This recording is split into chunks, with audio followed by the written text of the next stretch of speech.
ਲੋ ਜੀ ਇਹ ਦੇਖੋ, ਇਹ ਜੰਗਲ ਦੇ ਵਿੱਚ ਮੰਗਲ ਹੈ। मैं जंगल की सैर करने लिए आया और इधर एक साहब हैं, उन्होंने जंगल दे विच मुर्गी खाना बनाए है जंगल दे विच, और अपनियां मुर्गियां नूं बचाउण वास्ते उन्होंने चको यह दीवार जिहड़ी है कि बाहरों कोई कह लो ऐसा जानवर जिहड़ा मुर्गी नूं आके नुकसान पहुँचाए, उन्हें तार ला दी है। हुण मैनूं वो मुर्गियां दिखाण दे अपनियां। ये मुर्गियों की ग़िज़ा है। यहाँ की मुर्गियाँ भी हैं ना, वो तरबूज भी खाती हैं और चारा भी खाती हैं। ये सब लेकर जा रहे हैं आप। लो जियो मुर्गियां नूं इत्थे उनका समान सट्टा है ते ए उन्हां मुर्गियां नूं जिहड़ा ना चारा कह लो या पट्ठे कह लो या जो कुछ भी वो पा रहा है।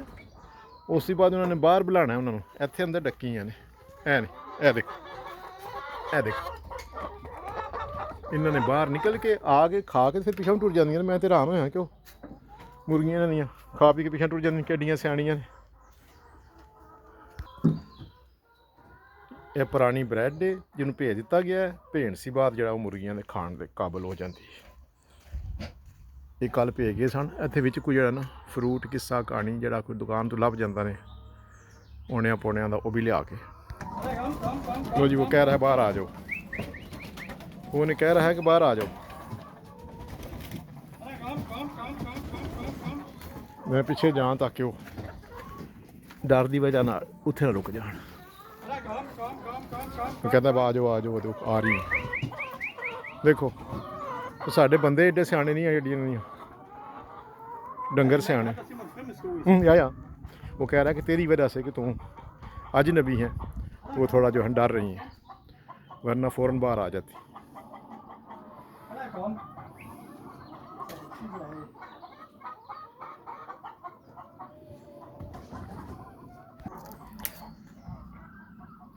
जी ये जंगल दे मंगल तक उत्ते कुछ हत्थ भी नहीं है, इंज पत्तरी जी पाई पर इत्थों पूरा बंदोबस्त किया कि कोई जानवर ना आवे। अंदर भी फिर जाली लाई है। ये जंगल बियाबान दे विच दिन में सिर्फ एक बारी आंदा है। इन्हों खुराक पा के बाहर कढ़ के फराट रा के फिर ये अंदर कर दिंदा है। बाकी उन्होंने जो कुछ अंदर ही पानी कंज मिलता है। अंडे भी अंदर ही देंदियां, शायद तुहानूं अंडे चुकदा होवे पिया, वो दिन में एक बारी अंडे भी लाने होंदे ने।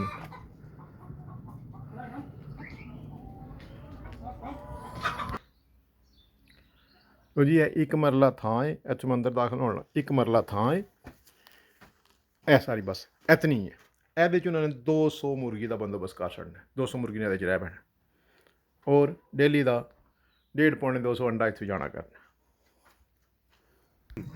Okay. Cool. Ja gut, wenn du mal uns Haus siehst, ich habe auch schon mal uns vergessen, wo ich früher fort bin, gell? Und Ja. Oh ja, da ist es halt rumgedappt, ne? Wenn der Habicht es nicht hält. Aber die gefallen mir, die sind eine kleine Hunde.